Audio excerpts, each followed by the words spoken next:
Hello friends, welcome back to my channel. আশা করি সবাই ভালো আছো আর আমিও খুব ভালো আছি। তো তোমাদের সঙ্গে আজকে আরও একটি মিনি ব্লগ শেয়ার করবো। আশা করি সবার ভালো লাগবে, সবাই দেখতে থাকো। তো আমি সকাল সকাল ঘুম থেকে উঠে তোমরা দেখতেই পেলে ঝটপট করে মুখটা ধুয়ে নিলাম। এবার ঘরে গিয়ে মুখটা মুছে নেব। আর আজকে না একটু ঝটপট করে সব কাজকর্মগুলো ভেবেছি করব, কারণ আজকে একটু বেরোবো বাইরে।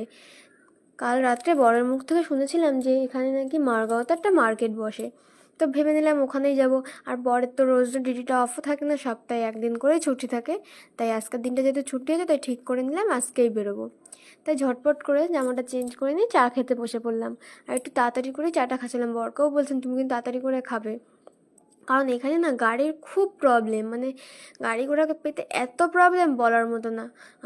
আর গোয়াতে খুব বৃষ্টিও হচ্ছিলো, ভাবছিলাম আবার যদি বৃষ্টিটা নেমে যায় তাহলে আর যেতে পারবো না। বাবা বলতে বলতে দেখি বাইরে জোরে বৃষ্টি নেমে গেছে। তো আমি ঝটপট করে গিয়ে জানলা